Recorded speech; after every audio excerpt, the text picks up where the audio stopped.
Jean 8. Jean chapitre 8. Jean chapitre 8. Mais en réalité. Oui, vas-y. Jean chapitre 8. Mais en réalité. Vous cherchez à me faire mourir. Moi, qui en tant qu'être humain, vous a dit la vérité que j'ai entendu de Dieu. Jésus dit quoi? Ok. Je crois que ce passage dit que Jésus dit qu'il est un être humain. Non, faut pas dire tu crois que. Oh, Jésus dit quoi? Après ce qu'il a lu, c'est ce que ça dit. Jésus dit quoi? Mais c'est que moi je peux raconter. Ma soeur, Jésus dit quoi? Jésus dit quoi? En fait, tu vois, Jésus a dit ici, il a dit ici qu'il est un être humain. D'accord, je suis d'accord. Est-ce que c'est faux ou c'est vrai? Je suis d'accord de ce qui est écrit. Non, est-ce que c'est faux ou c'est vrai? Non, ça c'est... Je ne vais pas répondre à la question d'abord. Je suis d'accord de ce qu'il a dit. Jésus dit quoi? Dit, mais d'accord. Non, Jésus dit quoi? Il dit qu'il est un être humain. C'est faux ou c'est vrai? Oui, sur la parole, c'est vrai, d'accord. Non. Assalamu alaikum wa rahmatullahi wa barakatuh. Bonjour, bonsoir, c'est des positions respectives et ça va dépendre de l'heure à laquelle vous allez nous prendre en marche, bien sûr. Alhamdulillah, aujourd'hui nous allons suivre nos ustas et je vais dire, ça a été boum, c'est un vrai boum. Et vraiment, et comme je l'ai dit, n'oubliez pas d'abord de liker la vidéo, de vous abonner sur notre chaîne et n'oubliez pas de laisser vos avis dans les commentaires. Celui qui va refuser de faire ces trois choses, cocotte sur sa tête. Parce que chacun d'entre nous doit contribuer bien sûr à l'avancement de notre chaîne, à l'avancement aussi des informations qui sont données. Parce que lorsqu'on s'abonne, lorsqu'on like, lorsqu'on donne les avis, ça permet à ceux qui n'ont pas encore vu la vidéo de pouvoir voir la vidéo et ça peut encore quoi booster, toucher le cœur de tout un chacun. Et si toi tu ne participes pas ainsi, comment ton prochain pourra avoir ces nouvelles-là? Et nous allons suivre vraiment ce débat très intense. On ne va pas trop parler. On va suivre les oustas et vous allez voir ce que les oustas ont dit. On va suivre l'oustaz qui va bien décortiquer les choses. Ah ouais, c'était chaud. C'était réellement chaud. Et comme je l'ai dit, vous connaissez déjà l'objectif de notre chaîne InterReligieux TV, c'est de faire quoi? C'est de faire les débats avec des chrétiens, avec des juifs, avec des animistes, des athées. Tout cela, c'est de faire des débats avec eux. Donc déjà, vous connaissez déjà l'objectif de notre chaîne. Suivons la vidéo et on se prend juste après, Inch'Allah.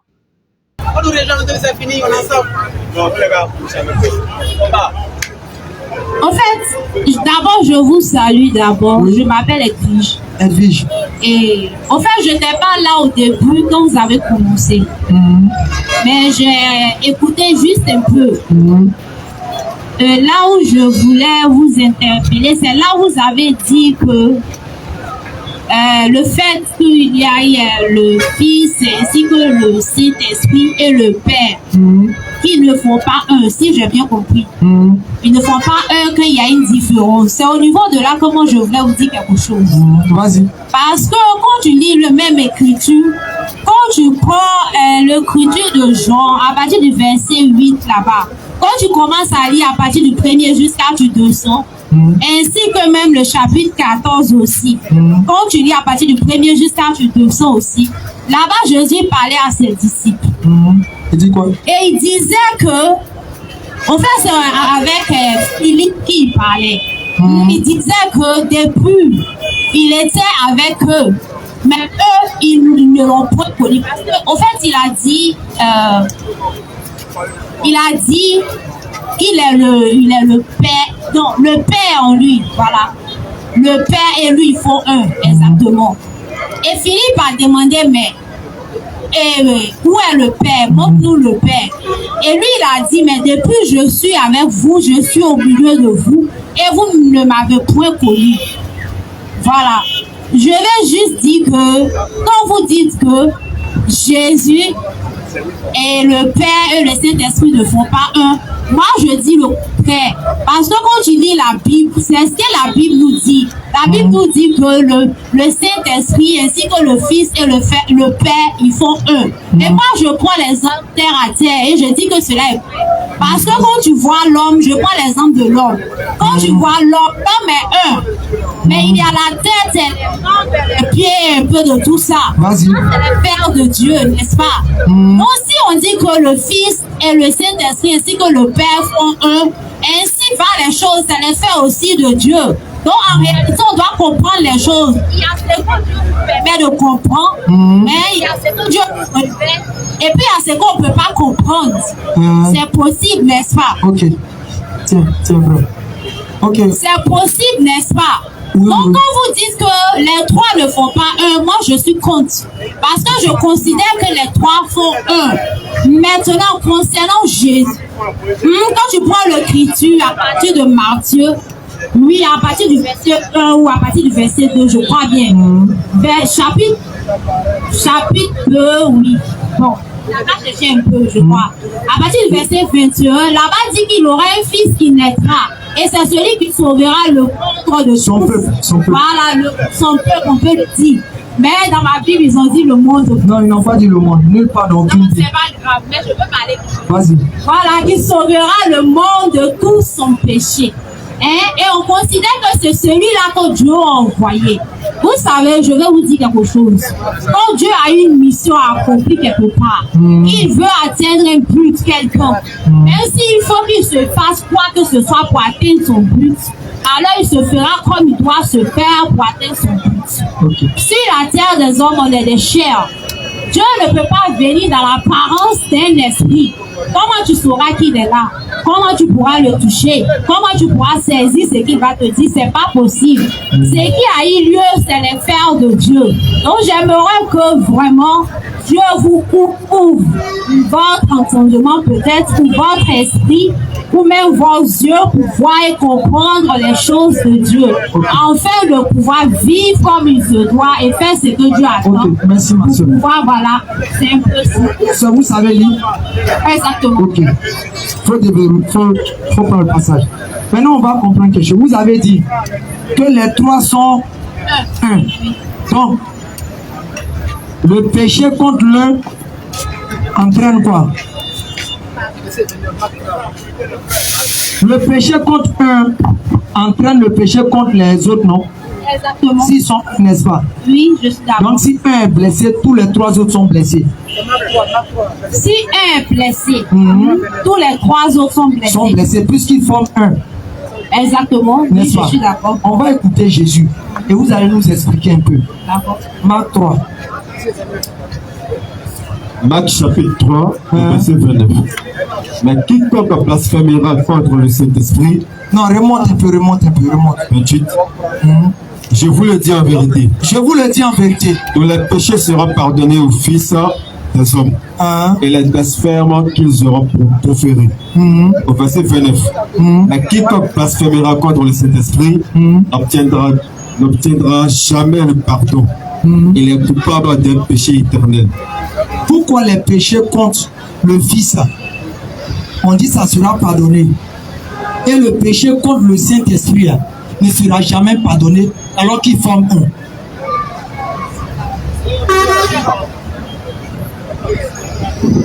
Bon. Repose la question, en fait. Je reprends encore. Oui. Jésus parle. Jésus dit péché qu'on va faire contre lui, là. Ou bien qu'on va faire contre le Fils de l'homme. Là. Oui. Ça, là, on va les pardonner. Oui.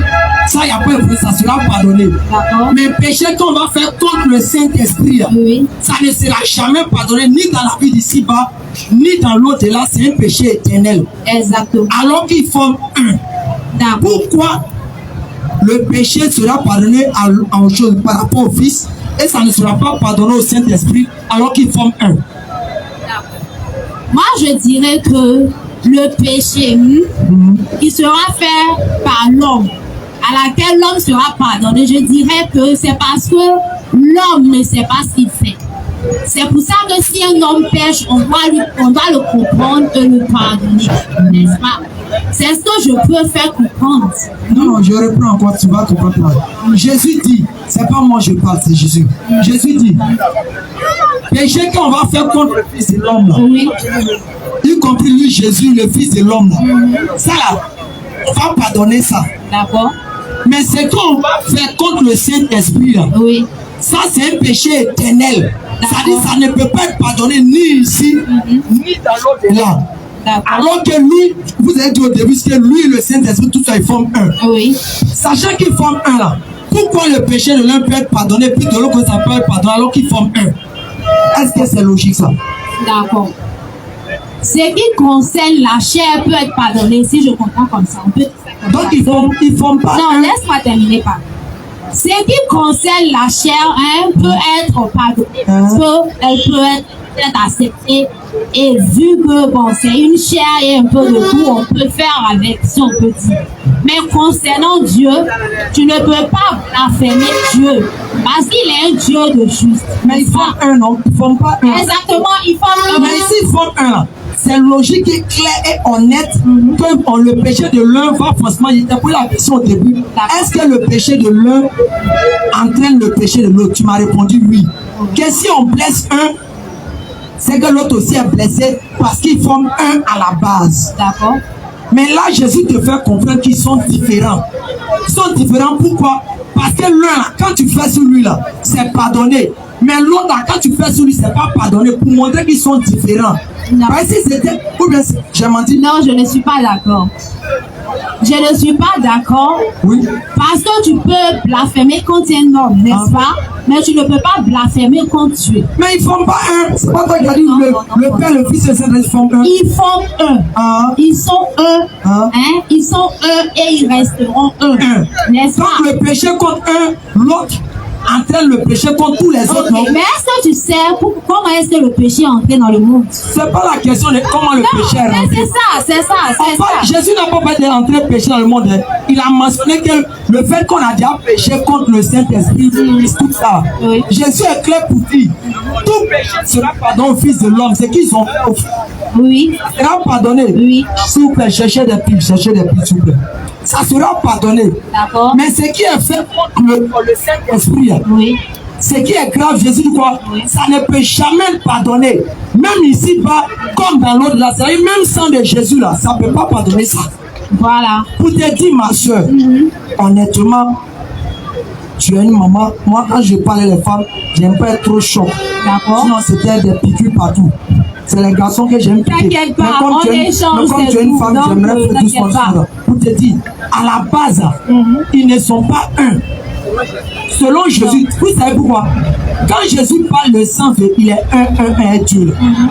Non, ne mettez jamais dans votre tête en tant que chrétien ou bien chose comme s'il est un dans le sens de la divinité. Si. Tu sais pourquoi je dis ça? Si. Ma soeur, tu sais pourquoi je dis ça? Tu sais pourquoi je dis ça? Tu sais pourquoi je dis ça? Non, je ne sais pas. Quand Jésus parle dans le sens de dire qu'il est un Dieu, c'est par rapport à la volonté de Dieu. À quoi? L'exécution de tout ce que Dieu désire. C'est pour ça qu'il a dit, Père, j'ai toujours fait ce que tu désires. D'accord. Quelqu'un qui fait toujours ce qui est conforme à Dieu, là, il est étroitement lié à Dieu. Oui, Parce que c'est ça. il marche et il baigne dans la volonté de Dieu. C'est raison Mais pour il laquelle n'est pas ils disent qu'ils sont un. Oui, mais Voilà. mais c'est C'est pour clair. ça qu'ils disent qu'ils sont Mais un. ils ne sont pas Mais un dans la divinité. Pourquoi? Dans la divinité, pourquoi? La divinité, ça parle maintenant de l'essence de Dieu. quand on parle de là où ils sont unis, hein, quand on parle de l'union, ou bien on parle de eux, toi tu fais la liaison à quoi? Je fais la liaison par rapport à sa mission prophétique et la volonté que Dieu lui a permis d'accomplir. D'accord. Quelqu'un qui ne accomplit pas, quand il dit je fais un avec ma famille, c'est parce que nous nous entendons sur tout ce qui est quoi, projet et tout quoi, je peux dire, décision et volonté de la femme. Mais on n'est pas un parce que lui, moi, mon grand frère, il est dans moi et puis on marche. C'est dans le sens de nos ambitions, nos projets, nos réalisations. C'est la même chose comme ça avec Jésus. Jésus est un Dieu parce que quoi? Tout ce que Dieu recherche, Jésus ne fait qu'accomplir, ne fait qu'exécuter. Pour te dire la soeur à la base, vous devez comprendre, selon la Bible, une personne, c'est pas pour condamner, mais j'aimerais que vous réfléchissiez assez. Une personne qui considère un être humain, ou bien qui le prend comme le Dieu suprême, selon la Bible dit Dieu le maudit. Vous savez donc c'est très grave. quand vous vous aventurez, vous venez dire que non, Jésus est Dieu. Et quand on parle, vous dites que c'est son côté homme. Mais la question revient au juste. Son côté homme, son côté Dieu, tout ça là. Est-ce que si son côté homme n'est pas là, vous, dans son côté Dieu, vous le saurez comment? Non. Vous êtes obligé de manifester son côté homme. Alors que Dieu dit, celui qui adore un homme, il est maudit. Dieu ne peut pas dire que celui qui adore un homme, il est maudit. Et puis lui-même venir demain être un homme parmi nous, tromper d'autres, et puis faire plaisir à d'autres. Alors qu'il a maudit depuis l'Ancien Testament, celui qui va adorer un homme. Jésus a dit de sa bouche, noir sur blanc dans la Bible, je suis un être humain. Ok. Tu sais ce verset existe dans la Bible, non? Si je comprends bien, oui. Pour toi, Jésus est un homme. Si c'est ce qu'il a dit. Jean-Louis. Non. Moi, je suis... Non, attends, je vais parler. Moi, je ne suis pas d'accord. On va interroger Jésus. Tu n'es pas venu ici dans cette boule-là. Hein? Tu vois? Ma soeur. Je peux parler en entendant, donc vous pouvez le baisser. Donc, si je comprends bien, pour vous, Jésus est un homme. Non, c'est pas pour moi. Jésus lui-même, c'est lui qui dit ça. Ok, j'ai une question au fait. Vas-y. Est-il possible qu'un homme ait la capacité ou le pouvoir de sauver un autre? Bon, je ne parle pas sur le plan financier ou sur le plan physique, mais je parle sur le plan spirituel. Exactement. Oui. Est-il possible qu'un homme puisse sauver un autre? Oui. Non, si Dieu le permet. Jamais. Tu sais pourquoi? Tu sais pourquoi, ma soeur? Si toi, la soeur chrétienne, tu me vois, je suis dans, j'aime bar, je sois les filles n'importe comment, je suis dans une vie de débauche, tu me vois adorer les idoles. Si je meurs dans cette position, je vais où? Tu iras en enfer? J'irai en enfer, non? Oui. Mais un matin, tu viens chez moi à la maison, tu dis, mon frère, change ta vie, donne ta vie à Dieu. Quitte cette vie-là, c'est pas bon pour toi.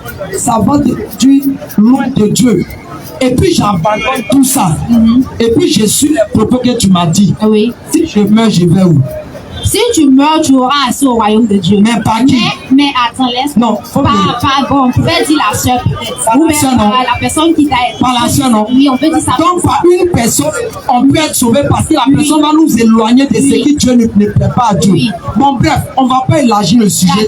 Puisqu'il y a d'autres préoccupations. Oui. Comme vous n'êtes pas d'accord. Non, sur ce côté, je vais parler. Je vais parler et puis parler la vie. Ok.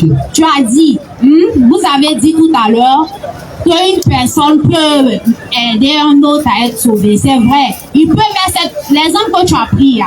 Il peut mettre la personne sur la voie du salut. C'est ce que j'aurais dû dire. Il peut mettre la personne sur la voie du salut en venant lui dire que voici ce que Dieu te dit de faire, comment tu dois marcher un peu. Et c'est ainsi qu'il pourra introduire cette personne. Mais ça ne le permet pas d'être sauvé. Parce que c'est Dieu lui seul qui a la capacité de donner. Oui, quand on dit c'est Dieu qui sauve, là, ma soeur. Je vais terminer ce que je dis. Vas-y. Voilà. C'est lui seul qui a la capacité de donner le salut à quelqu'un. C'est lui seul qui a la capacité de te faire entrer par son royaume. Aucun homme n'a cette possibilité. Un homme peut t'orienter, un homme peut te conduire, un homme peut te donner ce qu'il y a à donner pour que tu puisses faire ce que Dieu attend de toi. Mais un homme n'a pas le pouvoir, ni la capacité. Essaye de changer les piles de son micro, s'il vous plaît. Ni la capacité de t'accorder. De faire quoi? Voilà. De t'accorder le salut. Seul Dieu a la capacité de sauver un homme. Concernant ça, je vais ajouter quelques versets et puis vous allez parler. Quelques versets et puis vous allez parler. Excusez-moi. Quand je lis l'écriture de même Jean, le verset, le Jean 3,16, ce verset me plaît beaucoup. Parce que Jésus dit là-bas, il dit Dieu a tant aimé le monde.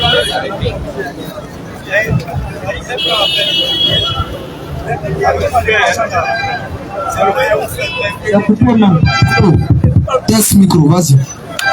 Voilà, donc comme je disais, c'est Jean 3,16 dit que Dieu nous a aimés, toi et moi, ainsi que toute personne présente ici, qu'il a donné son Fils unique, c'est qu'il avait le plus précieux, afin que quiconque croit en lui seul, c'est ce mot qui m'intéresse, il dit quiconque croira en lui seul, parce qu'on sait qu'il y aura plusieurs en dehors de Jésus-Christ. C'est pour ça qu'il a dit quiconque croira en Jésus-Christ seul, c'est celui-là qui aura la vie éternelle. Tu vois, et quand tu lis le même Jean, le chapitre 10 à partir du verset 9, il dit je suis l'apôtre et celui qui entrera par cette porte sera sauvé. Juste pour vous faire comprendre que c'est la manière que tu vas voir Jésus. C'est comme ça aussi qu'il va te voir. C'est pas ça, c'est pas là mon terme. Juste pour te dire que un homme n'a pas la capacité de sauver. Moi, je ne peux pas te sauver. Toi, tu peux pas. Il a la capacité de mettre sur le chemin. Exactement. Ok, tu as fini, on peut. Non, j'ai terminé plus tard. Ok, vas-y. J'ai terminé plus tard. Vas-y, ma soeur, tu Non, excusez-moi, j'ai terminé plus tard. Tu parles moi, s'il te plaît. Voilà. Donc, comme je disais, il dit je suis la porte, celui qui entrera par moi sera sauvé, n'est-ce pas? Juste pour dire que un homme peut orienter un autre qui est dans la perdition à être sur la voie de Jésus-Christ pour être sauvé ou à être sur la voie de Dieu pour être sauvé. Mais il n'a pas la capacité de lui accorder le salut, c'est pas possible. Un prophète, c'est celui qui reçoit de Dieu et qui communique à les uns et à des autres. Il n'a pas le pouvoir de sauver. Mais la Bible dit celui qui croira en Jésus-Christ. C'est là le problème au fait. Quand le mot croire, c'est de reconnaître la chose.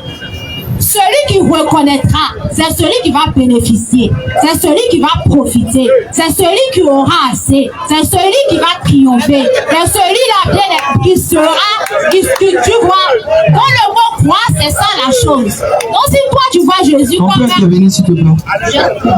Si tu vois Jésus comme un homme, c'est que tu as déjà échoué, parce que c'est lui qui a la capacité de te sauver. Okay. Un homme ne peut pas sauver, donc moi c'est ça. Ok. S'il vous plaît, prenez le micro.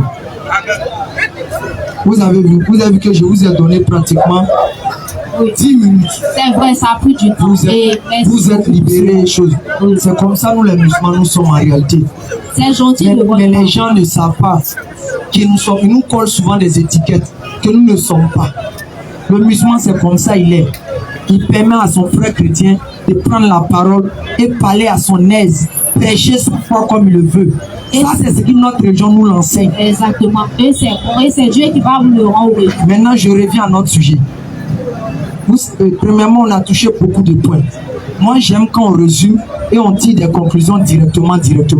Quand j'ai dit qu'un être humain sauve, je savais de quoi je parlais. Pourquoi?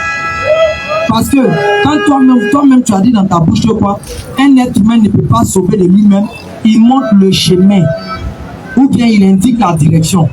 C'est pour cela que Jésus a dit je suis le chemin. C'est la vérité, la vie. C'est-à-dire il y a le chemin qu'on emprunte, mais il n'est pas la destination. Et tu comprends, Jacques 5, le verset 19 nous dit quoi? On peut lire ça rapidement. Trouve le premier passage avant qu'on avance. Réellement, c'est Dieu lui-même qui sauve. Mais Dieu sauve au travers de ses prophètes. Oui, je suis d'accord. C'est pour ça que quand tu prends en Jude 1, le verset 25, on dit à Dieu seul, notre sauveur, par Jésus-Christ. Donc Dieu sauve au travers de Jésus. Dieu a sauvé au travers de Noé. Lorsque les gens ont cru en Noé, ils sont rentrés dans l'arche. Dieu a sauvé au travers de Moïse. Lorsque Moïse est venu prêcher et que les gens ont suivi pour quitter Pharaon. Dieu a sauvé au travers de Jean-Baptiste. Quand Jean-Baptiste est venu et puis il a commencé à baptiser, Dieu a sauvé au travers de lui. Dieu aussi a sauvé au travers de Jésus. Ainsi que Dieu sauve au travers de Mohammed sallallahu alayhi wa sallam. C'est pour ça que Mohammed sallallahu alayhi wa sallam a dit, si vous aimez réellement Dieu là, suivez-moi, on suit un chemin qui est Mohammed sallallahu alayhi wa sallam. Dieu, à l'instant, Dieu vous aimera. Quand Dieu aime sa créature, la première des choses c'est le paradis. La deuxième des choses, c'est lui donner tout ce qu'il désire. Dieu vous aimera et vous pardonnera vos péchés. Lorsqu'on suit Mohammed, voici ce qu'on a déjà comme récompense. Maintenant, je reviens. Tu as pensé que j'accusais Jésus, ou bien je disais, si je vois Jésus comme un homme, je serai en train de mentir. Moi, je ne vais pas aller loin. Toi, tu ne vas pas aller loin. On va écouter Jésus. Tout le monde va parler. Et Jésus va parler, puis tout le monde sera satisfait. Il faut lire Jean 8, le verset 40. Non, faut donner à ma grande soeur, s'il te plaît. Non, grande soeur, pardon. Grande soeur, pardon. Ok, fais la lecture. Mais monte sa main, ça devant elle-même, puis tu fais la lecture. Je vais écouter ce qu'il va dire. Ok. Jean chapitre 8. Jean chapitre 8. Le verset 40. Mais en réalité, Oui. Vous cherchez à me faire mourir. Moi, qui en tant qu'être humain. Moi, en tant que qui? Moi, en tant qu'être humain. Je vous ai dit la vérité que j'ai entendu de Dieu. Quand quelqu'un entend une parole de Dieu là, c'est une révélation qu'il reçoit. C'est pour ça que dans Amos 3, le verset 7 dit quoi? L'Éternel Dieu ne fait rien sans révéler son secret à ses prophètes. Donc Dieu révèle le secret à Jésus. Donc Jésus reçoit la révélation de la part de Dieu pour transmettre au peuple. Maintenant là, Jésus dit quoi? Oui, vas-y, Jésus dit quoi là? Qu'est-ce qu'il a dit? Oh, ok, d'accord. Donc, je crois. Confesse de ta bouche. Je crois qu'il est de ton cœur que Jésus est un être humain, selon Jésus lui-même. Tu confesses ça? Oui. Tu confesses ça? Mais c'est moi je comprends pas. C'est quoi toi tu ne comprends pas? C'est quoi toi tu ne comprends pas dans non, moi je comprends. Moi là, je suis fait mieux parce que Jésus dit celui qui écoute ma parole est mon disciple. D'accord. Jésus dit encore, celui qui écoute ma parole aura le paradis. D'accord. Quand on a écouté la parole de Jésus aujourd'hui soir là, Jésus dit il est quoi? Jésus dit quoi? Bon, je sais pas. Mais c'est que je sais, non. C'est que je sais. Ici, il parlait, il disait qu'il est un être humain, n'est-ce pas? Parce qu'il est venu du nord. Quand il disait là, c'est comme il faisait sortir des choses de sa tête. Ah, mais c'est la chose qu'il a dit, n'est-ce pas? Il a dit qu'il est un être humain. Tu sais pourquoi il a dit ça? Non, tu sais pourquoi il a dit ça? Donc, tu sais pourquoi il a dit ça? Il dit, d'après ce que j'ai entendu de qui? D'après ce que j'ai entendu de qui? Mais en réalité, vous cherchez à me faire mourir. Moi, en tant qu'être humain, que j'ai entendu de Dieu. J'ai entendu de qui? Donc, quand il fait sortir les paroles là, c'est Dieu qui lui faut dire mon petit, tu es un humain. Faut pas, ils n'ont qu'à arrêter d'adorer, sinon ils vont aller en enfer. D'accord, ma soeur, je te condamne pas ce soir. Tu ne me condamnes pas. Tu ne me condamnes pas et tu ne vas pas me condamner. Mais c'est que je vais te dire là. Non, laisse-moi terminer. C'est que je vais te dire là. Il dit ici qu'il est un être humain et qu'il est enfant de Dieu, n'est-ce pas? Mais en étant venu sur la terre, il n'est pas venu dans l'apparence d'un esprit, mais il est venu en chair. Non, c'est possible. C'est écrit où? Non, c'est possible. Non, c'est pas philosophie. C'est pas le c'est écrit où? C'est que tu dis. Laisse-moi terminer.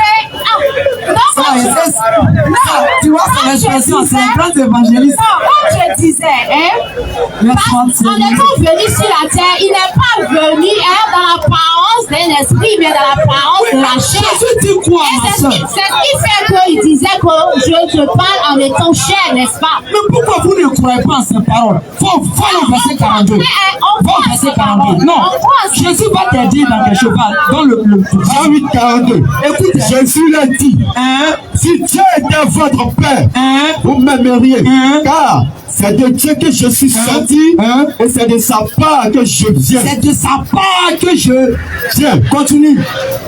Je ne suis pas venu de moi-même. Je ne suis pas venu. Jésus, il n'était pas au ciel et puis il a dit, bon, j'arrive sur terre. C'est son créateur qui a dit, mon petit, va sur terre. Mais au contraire, c'est lui qui m'a envoyé. C'est Dieu qui m'a envoyé. Continue. Il va te dire quelque chose là. Au verset 43.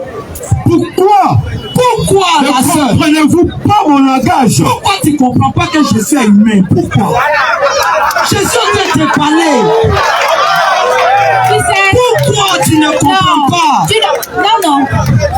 Toi, tu comprends, Jésus dit selon toi, n'est-ce pas? Qu'il est humain, tu comprends selon toi que Jésus est humain. Selon toi. Toi, la soeur. Mais en fait, les choses sont tellement simples, ainsi simples à comprendre. Ici, il te fait comprendre, n'est-ce pas, qu'il est humain, qu'il est chair. Parce qu'il est venu sur la terre en étant chair. Parce qu'il faudrait qu'il soit en chair pour pouvoir vivre avec des chairs et faire tout ce qu'il y a à faire, n'est-ce pas? Quand Dieu est l'esprit, il n'arrive pas à faire ce qu'il peut. Si, exactement. Quand Dieu est esprit, il arrive à faire tout ce qu'il peut faire. Mais ce que je vais te faire comprendre. Ma soeur. C'est esprit et soeur. esprit qui se communient. Non, laisse-moi terminer. Ma soeur. C'est Ma soeur. l'esprit Ma et soeur. l'esprit qui se Ma soeur. communient. Ma soeur. La chair Ma et soeur. la chair qui se Ma communient. soeur. Ma soeur. Donc, je vais juste te faire comprendre que l'esprit et la chair ne peuvent pas se communiquer. C'est pas possible. Ma soeur. Ma Et soeur. comme la Bible dit, La grande soeur. c'est La celui grande qui soeur. vient. On peut résumer. La grande soeur. La grande soeur. Comme la Bible dit bien, La grande soeur. dit bien. La grande soeur. La grande soeur. Il y a d'autres questions là-bas à prendre. Tu sais pourquoi? Vous voyez, tu as pris pratiquement. Oui, mais quand l'heure de la prière arrivée. Tu sais pourquoi? La grande soeur. En conclusion ce soir, tu dois rentrer à la maison tranquillement. Et puis tu dis, je confesse de mon cœur, non, de ma bouche, jamais. que Jésus dit Jésus que c'est un être humain. Jamais Et de à la partir d'aujourd'hui là, parce que je ne ferai plus c'est ça. que je vais te faire comprendre, hein? Bon. Jésus Non, est venu sur la terre non, t'es informé, dans le corps de chair pour pouvoir accomplir la Non, volonté t'es de informé, Dieu. oh, ma Et ce soeur. que je vais te dire, il n'y a Ma pas soeur. Ma de soeur. salut. Nous, en on dehors t'a de Jésus. informé, ma soeur. Nous, on t'a déjà informé. Le fait de croire en lui, Ma soeur. qui te sauvera. Ma soeur, nous, Le on t'a fait de déjà croire en son informé. nom, c'est ce qui vous sauvera. Ma soeur, C'est ce que nous, je ferai. on t'a déjà informé. Merci à vous. Si tu veux, tu Et puis, crois. à ce que je Si tu veux, sache, tu crois pas. un homme ne peut pas sauver. Donc si tu crois On que a Jésus compris, est ma soeur. On a compris. alors tu ne peux Merci. pas avoir sauvé. Merci. Merci. Et puis, Merci. tu crois qu'il peut te sauver. Merci. Merci. Merci. Merci. Merci.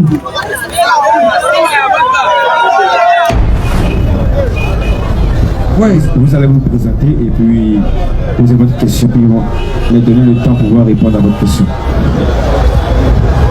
Bonsoir. Bonsoir, frère. Et déjà, je me présente, c'est Jean-Luc. Voilà, je suis venu juste faire des achats ici. Et comme je vous ai vu, alors je suis compris que vous êtes là dans le cadre de la Dawa. Je ne sais pas si je prononce bien. Voilà, la Dawa peut-être dans les lieux publics, je ne sais pas si il faut appeler ça comme ça. Moi, je suis chrétien évangélique. Voilà, et c'est comme ça que quelqu'un m'a dit qu'en fait, vous ne croyez pas en l'existence préhumaine de Jésus. Autrement dit, selon l'islam, Christ n'a pas existé quelque part avant de naître sur la terre. Déjà, j'aimerais savoir si ce qu'il m'a dit est vrai, selon l'islam. Déjà, c'est faux. Pour nous, les musulmans, tous les êtres humains, sans exception, ont existé avant de venir sur terre. Mais dans la présence de Dieu. C'est dans le plan de Dieu, nous avons tous existé avant de venir avoir une présence physique sur terre. Tu me prends la sourate 33, je crois bien le verset 69. Regarde quelque chose, tu vas comprendre l'enseignement dedans. Tu vas voir quelque chose.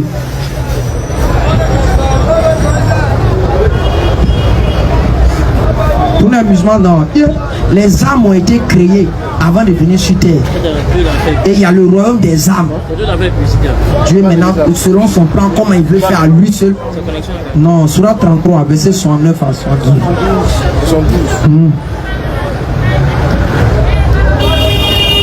Regarde ce verset. Nous avions proposé aux cieux, Allah dit, nous avons proposé aux cieux et à la terre et à la terre et aux montagnes la responsabilité de porter la charge, de faire le bien et d'éviter le mal. Vas-y.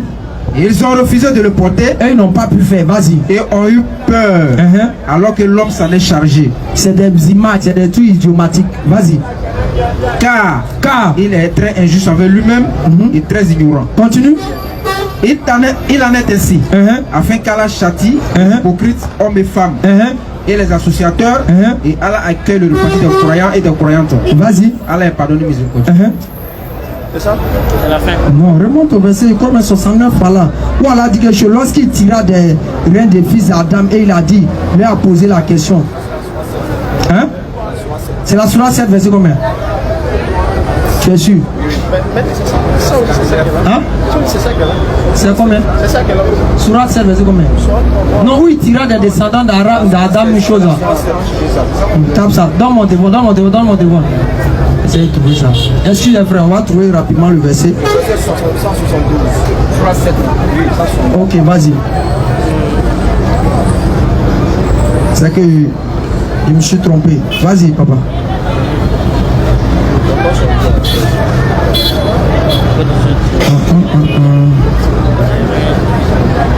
là-bas. Si tu as sali ça rapidement. Romains chapitre 7, le verset 172. Et quand ton Seigneur dira une descendance des reins des fils d'Adam, et les fit témoigner sur eux-mêmes. Les fit témoigner sur eux-mêmes. Ne suis-je pas votre Seigneur? Ne suis-je pas votre Seigneur? Il répondit. Il répondit. Mais si. Mais si. Nous en témoignons. Frère, Dieu dit, les descendants d'Adam et autres, tous ceux-là, il les a posé la question en les demandant est-ce qu'il est le Seigneur. Il dit qu'on a reconnu qu'on est chose, c'est notre Seigneur. C'est à quel moment toi tu as fait ça? Non, sans doute avant notre conception dans le ventre de notre mère. Exactement. Et donc Jésus, ainsi que tout l'ensemble des créatures là, ne fait pas exception. Ils ont témoigné que Dieu est le Seigneur. C'est pour ça qu'un homme là, il peut ne pas être musulman, il peut ne pas être chrétien, mais dès qu'il vient sur terre là, il a une certaine certitude en lui qu'il y a un être supérieur, même s'il ne reconnaît pas que ce n'est pas Dieu. Pourquoi? Parce que ce témoignage de mémoire là, Dieu a mis ça en lui, en son âme. Et Dieu dit il a fait ça avant. Tu vois un peu?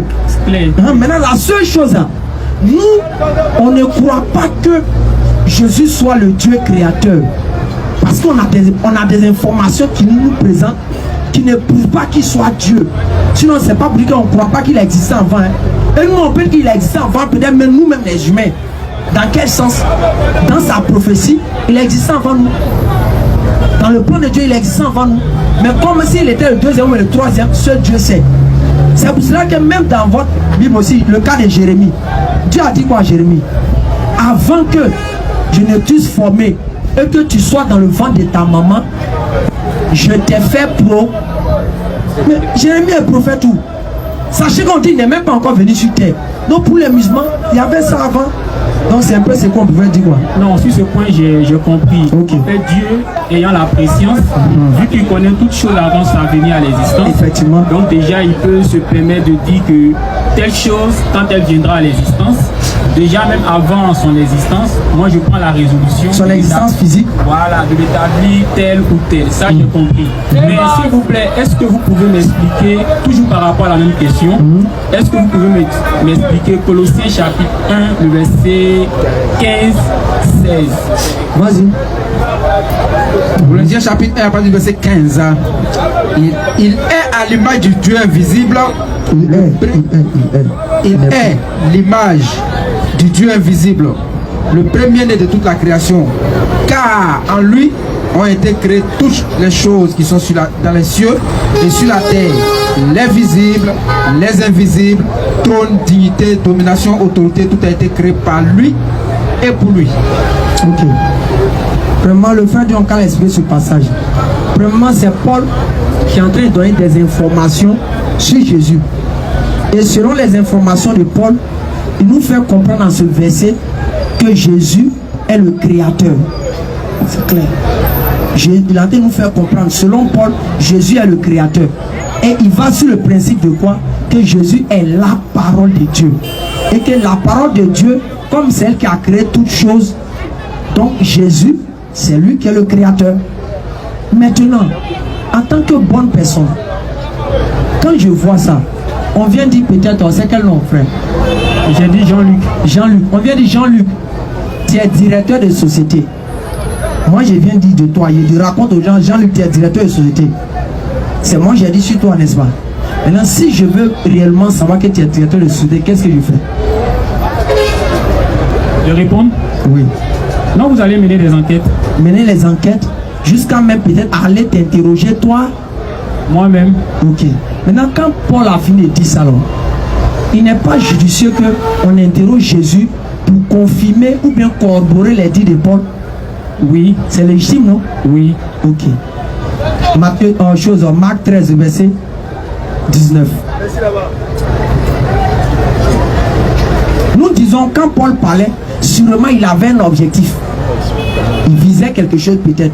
Mais dit que c'est Jésus qui a créé les cieux et la terre. Sincèrement, Jésus n'a pas reconnu ça. Jamais. Vas-y. Car, écoute bien. Car la détresse. Jésus dit quoi? Car la détresse en ces jours sera telle qu'il n'y en a point eu de semblable depuis le commencement du monde, que Dieu a créé. Mais Jésus en train de dire quoi ici? Il dit que c'est Dieu qui a créé. Maintenant, Paul dit que Jésus avait quoi?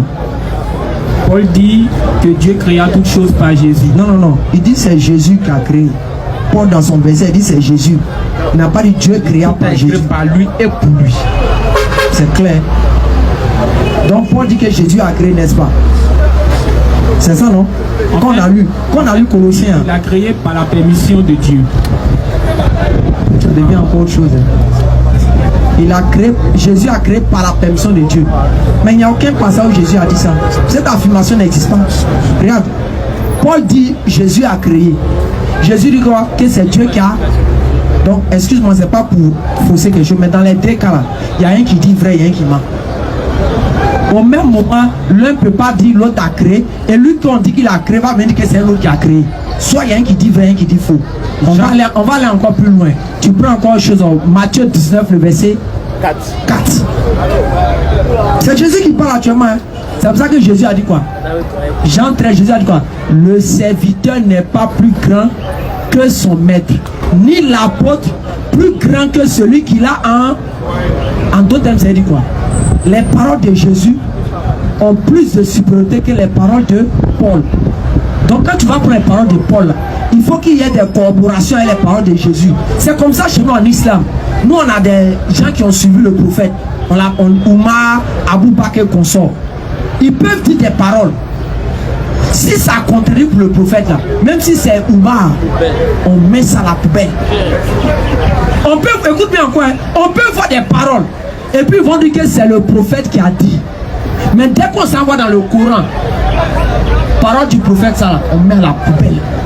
Parce que le prophète ça m'a dit, il dit, la supériorité de mes paroles et ma supériorité sur vous là est comme la supériorité des paroles de Dieu sur toute chose. Quand Jésus parle, il est supérieur par rapport aux disciples. Quand Dieu parle, il est supérieur à Jésus que tous. Vas-y. Matthieu 19, à partir du verset 4. Il répondit. Jésus répondit. N'avez-vous pas lu? Jésus dit, toi et moi, on n'a pas lu que le Créateur. Que le Créateur. Quand on dit le, ça fait quoi? Article défini. Jésus dit quoi? Le Créateur. Le Créateur. Hein? Au commencement, fit l'homme et la femme. Mais est-ce qu'il y a plus, il y a débat que ça encore? Donc dans ce cas de figure, moi écran, je préfère prendre pour Jésus. Ou bien même si je prends pour Paul, je sais que peut-être ça vise un contexte. C'est ce que je peux dire dessus. Vas-y, papa. Ah, merci beaucoup. Oustaz, je ne sais pas si j'ai dit. Non, faut m'appeler frère Écran. Frère Écran. En fait, je suis parfaitement d'accord avec ce que vous avez dit.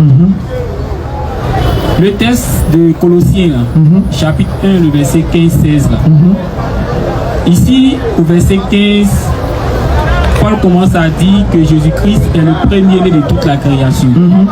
Donc déjà, en disant qu'il est le premier-né de toute la création, ça veut dire que Paul est en train de dire qu'il fait partie déjà de la création et ensuite il occupe le rang de premier. Là on est bien d'accord. Donc il fait partie de la création, mais il occupe le rang de premier. Autrement dit, de tout ce que Dieu a créé, selon ce texte, Jésus-Christ est celui-là que Dieu a créé en premier. Maintenant le verset 16 poursuit en disant, Dieu créa toutes choses par lui. Donc on est bien d'accord que c'est Dieu qui crée, mais comment? Par Jésus, donc par le premier-né. C'est de ça que je te parle, que Paul est dans un contexte peut-être de dire que Jésus est la parole de Dieu, puisqu'on sait que c'est la parole de Dieu qui a créé toutes choses, n'est-ce pas? Donc peut-être il est dans ce contexte.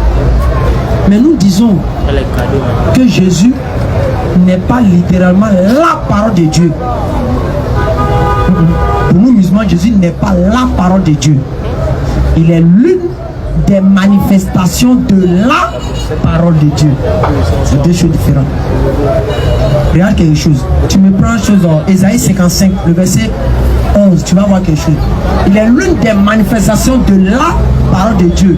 À la seule différence que peut-être elle a été faite directement, sans peut-être des tamis au milieu. Nous tous on est issus de la parole de Dieu, mais on a passé par des étapes successives. Mais peut-être lui, il est l'une des paroles de Dieu, mais il n'est pas passé par cette étape que nous on a subi. Je veux dire, peut-être lui il est le brut. Vas-y papa. Isaïe 55 à partir du verset 11. Ainsi en est-il de ma parole. Ainsi en est-il de ma parole qui sort de ma bouche. Qui sort de ma bouche. Continue. Elle ne retourne point à moi. Elle ne retourne point à moi. Sans effet. Sans effet. Quand l'ange est venu, il a dit quoi? Tu vas faire un enfant. Maintenant, quand on prend un passage chez vous là-bas dans Hébreu 10 verset 4, Jésus a dit quoi? Tu n'as voulu ni sacrifice, ni holocauste, mais tu m'as formé un corps. Dieu a formé ce corps à travers quoi? Par quoi? La parole. Par la parole. Donc il est peut-être l'une des manifestations de la parole de Dieu. C'est comme ça on peut peut-être ensemble résumer et puis te dire ce qu'il en est quoi. Merci beaucoup Stas. Et ma dernière question, est-ce que vous pouvez m'expliquer Apocalypse chapitre 5, le verset 13-14 par rapport à l'adoration? Est-ce qu'on peut adorer également Jésus-Christ? Apocalypse chapitre 5, verset 13-14. Vas-y. Apocalypse chapitre 5, à partir du verset 13, c'est ça? 5, 13, c'est ça, non? Et toutes les créatures qui sont dans le ciel, sur la terre, sous la terre, sur la mer, et tout ce qui s'y trouve, je les entendis qui disaient à celui qui est assis sur le trône et à l'agneau, soit la louange, l'honneur, la gloire et la force au siècle des siècles. Et les 400 êtres vivants disaient Amen, Amen. Et les vieillards se prosternèrent et adorèrent. Tu vois, le mot on dit et adorer. Mais adorer qui? C'est forcément celui qui est sur le trône qu'ils adoraient. Et celui qui est sur le trône symbolise et présente Dieu. Maintenant, pour que ça ne puisse pas, ça nous embrouille, ça nous fait façon là. On va voir dans la vie de Jésus, le concerné, il nous ramène toujours à comprendre quelque chose. Jean 4, à partir du verset 21 à 22. Tu sais, quand souvent les choses te fatiguent là, retourne vers Jésus. Tu es serein, tu es à l'aise. Vas-y. Jean 4 à partir du verset 21. Femme lui dit Jésus, crois-moi. Vas-y. Crois-moi, l'heure vient. Non, remonte. 22. Vas-y. Femme. Oui, c'est ça. Vas-y. Ouais. Femme lui dit Jésus, crois-moi, l'heure vient où ce ne sera ni ici cette montagne, ni à Jérusalem que vous adorez le Père. Que vous adorerez le Père. Vas-y. Vous adorez ce que vous ne connaissez pas. Nous adorons ce que nous connaissons, car le salut vient des Juifs. Mais qui entend dire qu'il adore ce qu'il connaît? Jésus-Christ. Donc Jésus adore qui? Le Père. C'est clair. Jésus résout le problème. Et même Jésus a montré ça plusieurs fois. Dans Luc chapitre 6, verset 12. Jésus a dit quoi? Si tu peux prendre. Maintenant toi tu prends Marc 1.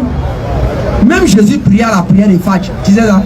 Jésus priait à 5 h du matin. En ce temps-là, tu prends Marc 1, le verset 35. Tu as lu ça, vas-y. En ce temps-là, Jésus se rendit sur la montagne pour prier.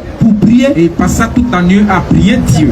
Mais ça là, pour quelqu'un qui voit ça là, il sait que le gars a lui montrer l'exemple d'adorer Dieu. Marc 1, après du verset 35. Marc 1, le verset 35. Regarde encore. Vers le matin. Pendant qu'il faisait encore très sombre. C'est-à-dire vers 5 h du matin, tu vois, c'est un peu sombre encore là. Vas-y. Et il se leva. Jésus se leva. Et sortit pour aller dans un lieu désert où il pria. Les musulmans, qu'est-ce qu'ils font à 5 h? Tu vois un peu. C'est clair. Donc, c'est à toi de faire ton choix. Regarde comment Jésus était et puis tu vas marcher. Si tu regardes les choses qu'on dit sur Jésus, ça peut te créer problème. Jésus a dit, celui qui ne m'aime pas ne garde point mes paroles. Je dis que si tu l'aimes là, tu dois garder ses paroles. Il dit, celui qui ne m'aime pas ne garde point mes paroles. Car les paroles que vous entendez ne sont pas de moi Jésus, mais elles sont de Dieu qui m'a envoyé. Donc en d'autres termes, premièrement, il faut rechercher ce que Jésus a dit avant ce qu'il en dit de lui. Ça va beaucoup t'aider. C'est comme ça nous les musulmans, il y a des informations qu'ils ont dit sur Muhammad, mais nous on analyse ça à la lumière du Coran, à la lumière de certaines sources. Et c'est pour ça que chez nous, quand tu entends Doïf, Hassan, on tous c'est un des hadiths, en chose ahad, tout ça les hadiths isolés, chez nous c'est comme ça. On analyse ça pour ne pas venir dire des mensonges sur ce prophète. C'est très important. Parce que quand les prophètes viennent sur terre, après les débats, chacun veut montrer c'est lui qui a eu information sur lui. Donc, a d'autres qui écrivaient des choses, ils inventaient même des choses pour mettre sur lui, sur des prophètes. Donc il faut faire très attention, quoi. Donc c'est un peu ce qu'on pouvait dire, frère. En tout cas, Oustaz, j'ai compris. Mais seulement si vous permettez, est-ce que je peux revenir un peu? Vas-y, vas-y. Voilà. Surtout, j'ai voulu intervenir sur Apocalypse chapitre 5. Là. Voilà, le verset 13 et 14. Là. Je suis sûr que vous connaissez le contexte. En fait, Dieu, qui est le suprême, est assis sur son trône. Il tient un livre dans sa main. On demande qui est dit. Personne n'est trouvé dit. C'est Jésus qui vient prendre. Maintenant, le verset 13 et 14 que nous avions lu là.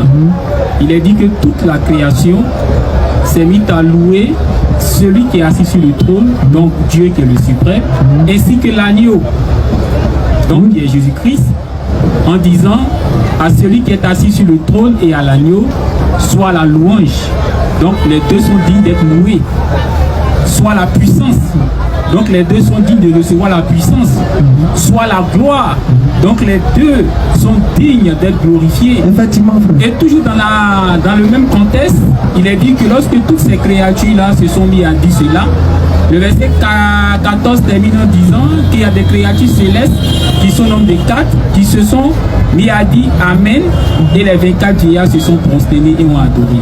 Alors est-ce que ici, on n'est pas en train de dire que pour ce contexte-là, vu que Christ a été trouvé digne de prendre le livre, alors lui également a eu droit, ou bien a désormais droit à l'adoration tout comme le. Premièrement, la louange, ces genres de choses, ce sont des mots polysémiques.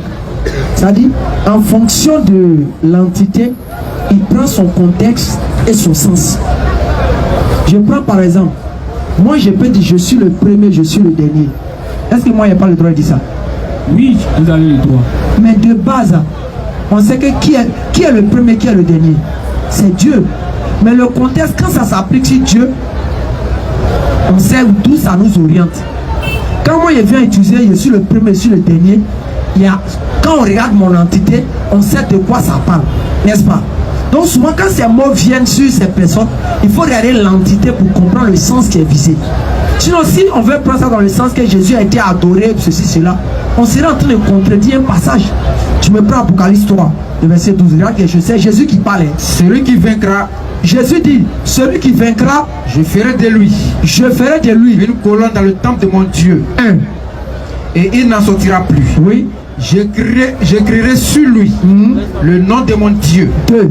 Et le nom de la ville de mon Dieu. 3. Et de la nouvelle Jérusalem qui descend du ciel auprès de mon Dieu. 4. Et mon nom nouveau, etc. Jésus a dit il a Dieu combien de fois ici? 4 fois. Il a dit il a Dieu combien de fois? 4 fois. Jésus dit dans ce passage, dans le ciel là, il a un Dieu, non? Oui, oui. Maintenant quand il dit ça là, si toi tu es un Dieu là, la relation qui est entre toi et lui c'est quoi? C'est pas l'adoration. Maintenant Jésus il a un Dieu dans le ciel là, c'est pourquoi? Si on doit venir l'adorer. Donc il faut comprendre le sens que ça vise quand le mot employé sur Jésus. Le nom de notre prophète, le prophète Mohammed, c'est son nom là, ça signifie le digne de louange. Le digne de louange, ça c'est le nom du prophète. Mais quel est le sens des choses? Toi on peut te louer, on peut faire tes éloges. Te louer, c'est faire tes éloges. Mais tu fais tes éloges dans quel sens, dans quel contexte? C'est en fonction de ta personne. Ah, toi vraiment tu es bien, tu es beau, tu es tant. Ça c'est ta louange en fait. Mais quand il vient dans le sens de Dieu, ça prend tout ton sens en fait. Et tu vois un peu. C'est ce qu'il pourrait un peu ajuster sur. Merci beaucoup. Dire, en fait. C'est clair. Maintenant peut-être ma dernière question, parce qu'il s'est fait tard. Vas-y. Il y a un texte de la Bible, j'ai oublié. Il y a un texte dans la Bible, j'ai oublié le passage. C'est lequel? Il est question de la parabole du vigneron. Matthieu 21, le verset 30 à 43. Ce vigneron qui avait donné sa vie à des gens qui devaient en prendre soin. Après, il a envoyé des serviteurs prendre sa part, en tenir position son fils. C'est ça, non? Voilà. Alors, j'aurais entendu dire que selon l'islam, Jésus-Christ n'est pas mort. Est-ce que vous confirmez ça? Oui.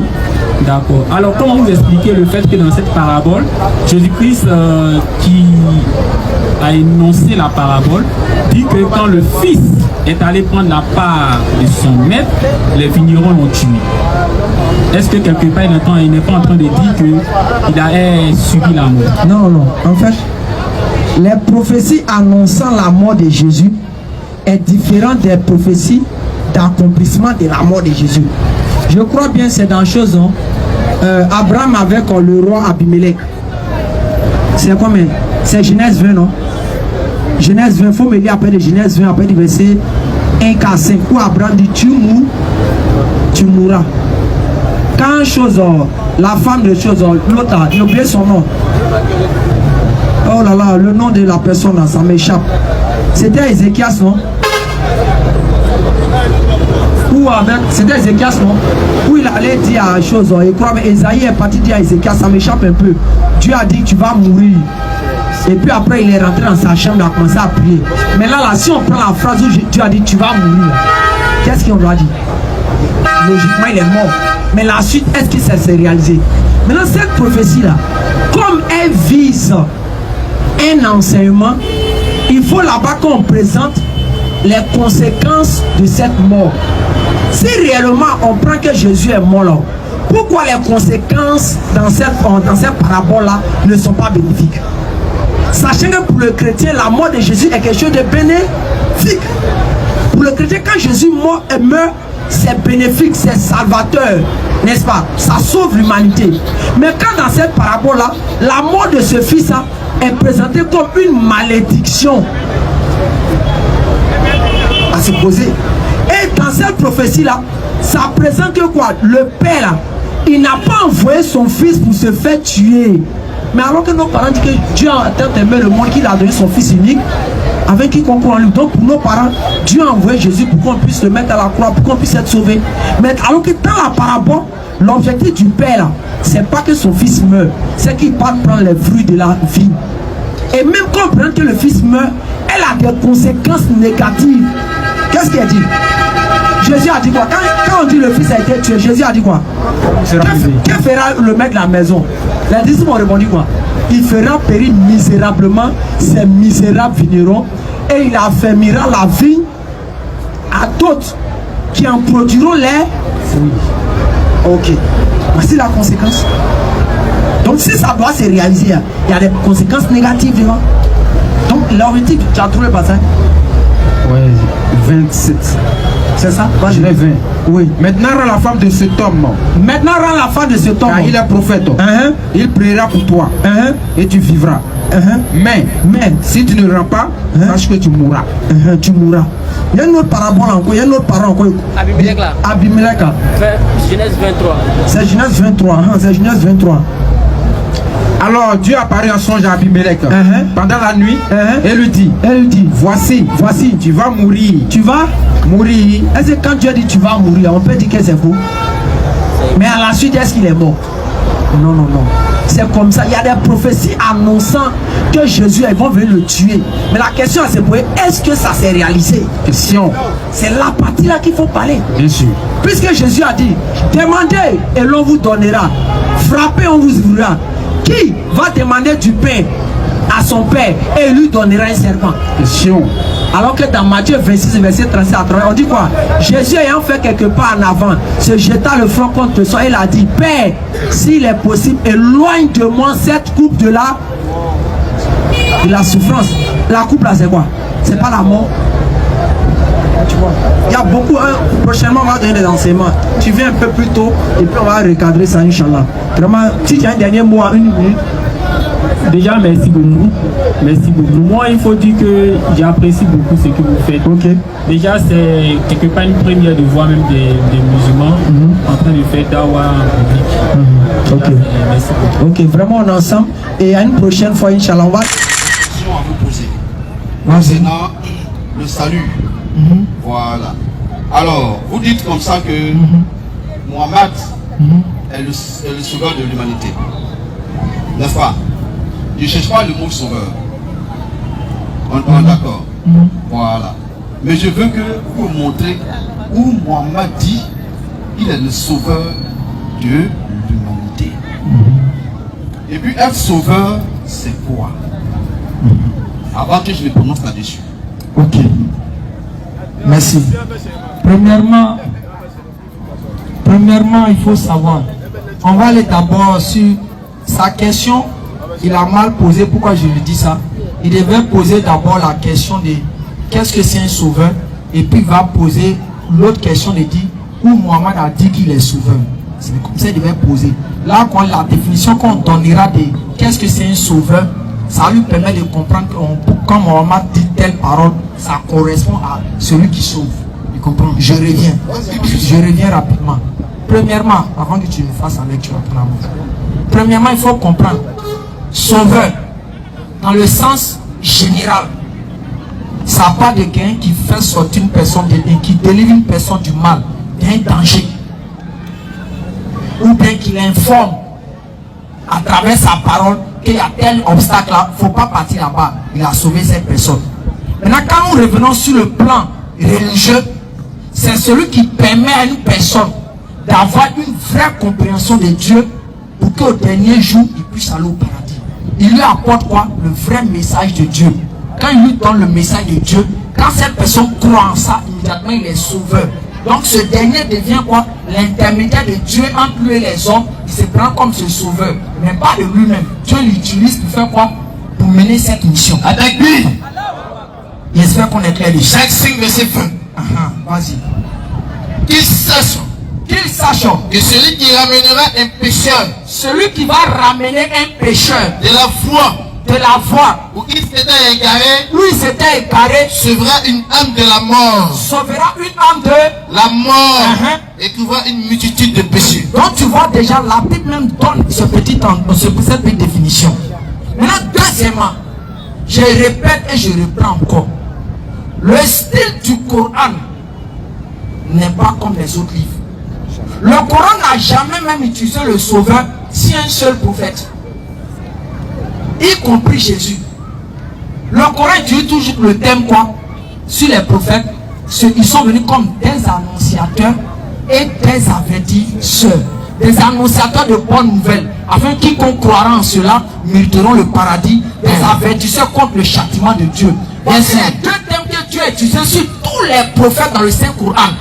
Ces deux thèmes ramènent effectivement à quoi? À celui qui sauve. Bien sûr. Donc, si le Coran n'a pas dit ça sur aucun prophète, pourquoi Mohammed viendra prononcer ce mot?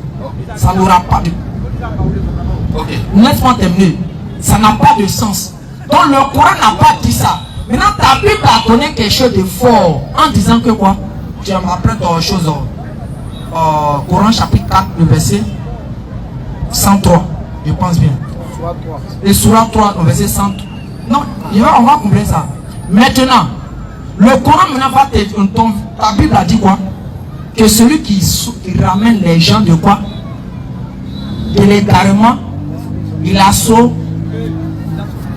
On est d'accord, ça c'est Jacques. C'est écrit non? Vas-y, comprends. Surah 3, verset 103. Écoute maintenant. Et cramponnez-vous tous ensemble au cap d'Allah. Et ne soyez pas divisés. Et rappelez-vous le bienfait d'Allah sur vous. Lorsque vous étiez ennemis, c'est lui qui réconcilia vos cœurs. Premier point d'abord, il y a le rôle que Mohammed a joué en tant que ce sauveur. Il a quoi? Réconcilier les tribus arabes. Et ça, il sait que tu es informé dessus. Il y avait déjà une division parmi les tribus arabes. Il y avait le tribalisme, il y avait les guerres de conquête. Mohammed a fait quoi? C'est lui qui a réussi à réconcilier le peuple à travers cette loi de Dieu. Puis, par son bienfait, vous êtes devenus frères. Vas-y. Et alors que vous étiez au point d'un abîme de feu, vous étiez au point de l'enfer. C'est lui qui vous en a sauvé. Ma question, et puis tu vas reprendre. On dit c'est lui qui vous en a sauvé. Qui a sauvé et comment? Dans ce passage. Faut reprendre le passage. Et cramponnez-vous tous ensemble au cap d'Allah. Et ne soyez pas divisés. Et rappelez-vous le bienfait d'Allah sur vous. Lorsque vous étiez ennemis, c'est lui qui réconcilia vos cœurs. Puis, par son bienfait, vous êtes devenus frères. Et alors que vous étiez au point d'un abîme de feu, c'est lui qui vous en a sauvé. Question. Ta question c'est quoi? Qui a sauvé ici? C'est Allah qui a sauvé ici. Comment et par qui? Comment? C'est Allah qui a sauvé. Comment? Il a sauvé comment et par qui? À moitié, à moitié. Quand tu poses la question, d'abord la sourate, tu dois prendre clairement. Et puis maintenant, après Moubarak, tu apprends ton Jude 1. Non, on va regarder ça après quoi. On va rebondir, donc vas-y. Et comprenez, et rappelez-vous tous ensemble au câble d'Allah, et ne soyez pas divisés. Et rappelez-vous le bienfait d'Allah sur vous. Ici c'est Mohammed qui est en train d'exhorter le peuple. Allons-y, vas-y. Ça va? Vas-y. C'est Mohammed qui est en train d'exhorter le peuple. Lorsque vous étiez ennemis, c'est lui qui réconcilia vos cœurs. Puis par son bienfait, vous êtes devenus frères. Et alors que vous étiez au bord d'un abîme de feu, c'est lui qui vous a sauvés. Ça c'est Allah qui a sauvé par l'entremise de Mohammed. Par qui? Ça va? Par l'entremise de Mohammed. Mohammed devient quoi? Mohammed ne devient pas sauveur. Non, pourquoi tu dis ça? Parce que dans ce soir tout à l'heure, on va aller voir si Mohammed est vraiment sauveur. Voilà. Après juste une minute, après sortir. Voilà. Puis, par son bienfait, vous êtes devenus frères. Et alors que vous étiez au bord d'un abîme de feu, c'est lui qui vous en a sauvé. Ainsi, Allah vous montre ces signes afin que vous soyez bien guidés. Donc, dans ce passage, il a toujours dit que je suis concret et je suis honnête avec vous. Dans ce passage, Allah est passé par Mohammed pour sauver un certain nombre de personnes. Tous ceux qui croiront en Allah, ils passent par Mohammed pour qu'ils aient la vie sauve. Donc, concrètement, dirons que Mohammed, ici dans le passage, il est sauveur. Deuxième verset encore. Non, on va enfoncer encore le coup. Regarde. Surat 3, verset 164. Allah a très certainement fait une faveur aux croyants. Allah a très certainement fait une faveur aux croyants. Lorsqu'il envoie chez eux. Lorsqu'il envoie chez eux. Un messager de parmi eux. Un messager de parmi eux. Eux-mêmes. Qui leur récite ces versets. Qui leur récite ces versets. Les purifie. Les purifie. Et leur enseigne le livre et la sagesse. Bien qu'ils fussent auparavant dans un égarement évident. C'est-à-dire, avant ils étaient dans quoi? Dans un égarement évident. Donc Mohammed est venu, ils sont partis où maintenant? Ils sont sauvés. Donc Mohammed devient quoi? Dans le passage encore, Mohammed devient sauveur. Ok. Ça va? Je sais que vous êtes des théologiens. Ça. Voilà. Dites-moi, c'est quoi la théologie? Je veux savoir ce que vous pensez être la théologie. La théologie, c'est l'étude de Dieu en général et des dogmes religieux. D'accord. Donc, si j'ai bien compris, c'est une science qui étudie Dieu. Exactement. Okay. Mais est-ce que vous pensez que la science est compatible avec Dieu? Oui. Ah, d'accord. Donc, expliquez-moi comment c'est compatible là. La science vise à donner des preuves pour permettre à l'être humain de croire à ce qu'il voit autour de lui. Il y a la science religieuse, il y a la science profane, il y a la science profitable, il y a la science même nuisible. En général, le mot science est un mot qui prend quelque chose de général en fait. Mais c'est en fonction de où elle est orientée qu'elle devient peut-être nocive ou bien elle devient bonne. Mais sinon, par exemple comme ça, on sait que c'est Dieu qui a créé l'être humain à la base. Maintenant, Dieu dit peut-être dans son livre, quand j'ai créé l'être humain, j'ai mis des merveilles sur lui. Par exemple comme ça, Dieu dit j'ai créé l'homme de façon merveilleuse. Maintenant, comment savoir que Dieu a créé l'homme de façon merveilleuse? Est-ce que c'est en le regardant comme ça? On va voir que la science va nous pousser à aller étudier le corps humain pour voir réellement cette merveille que Dieu dit a fait sur l'homme. Je donne un exemple simple. Tu vois notre cerveau là, tout est enfermé de quoi? Tout ça c'est l'os, n'est-ce pas? Tellement que le cerveau est mou là. Qu'est-ce que Dieu a fait de sorte que le cerveau ne puisse pas cogner les parois du crâne pour qu'il puisse avoir des blessures? Qu'est-ce que Dieu a fait? Dieu a mis un liquide a mis un liquide dans notre tête et qui fait que notre cerveau là, quand on va dans les coins de choc, le cerveau danse dedans.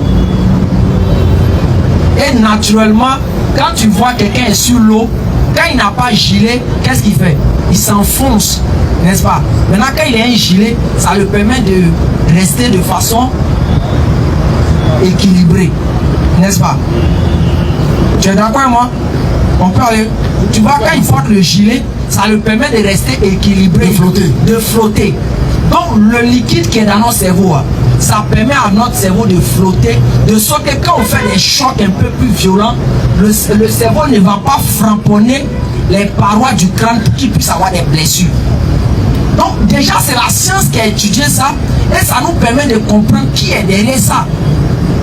Et encore, les mains qui sont là, souvent quand on mange les aliments, souvent quand tu touches la nourriture, dès que tu touches la nourriture, qu'est-ce qu'on dit? Faut pas toucher la nourriture avec ta main, c'est pas que ça va se gâter. Mais bizarrement, comment tu peux savoir que l'homme a touché sa main puis ça s'est gâté?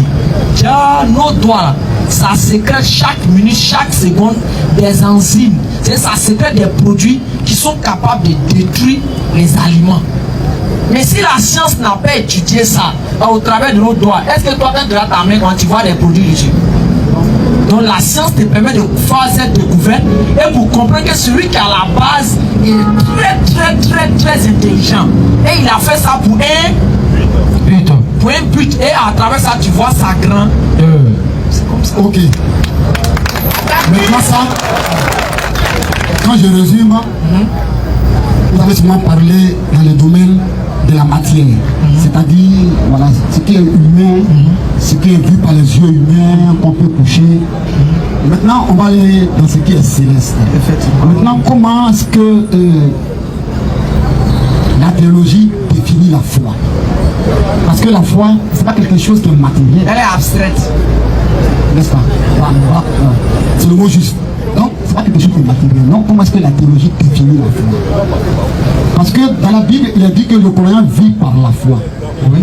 Mais pas par les œuvres. Ça dit pas par ce qu'il voit, pas par la vue, mais c'est par la foi. Or, selon ma compréhension, la foi est au-delà de la science. Ça dit que c'est quelque chose qu'on ne peut pas toucher, on ne peut pas prouver. Il n'y a que celui qui vit la foi, qui sait que ça c'est la foi. Mais la foi aussi ne peut pas tenir s'il n'y a pas les œuvres. Maintenant, dites-moi, c'est quoi les œuvres de la foi? On va te donner un exemple. Je te donne un exemple simple. Lui, on dit, ah, le monsieur, lui là, il est gentil au quartier. C'est un gars, il fait parler son cœur.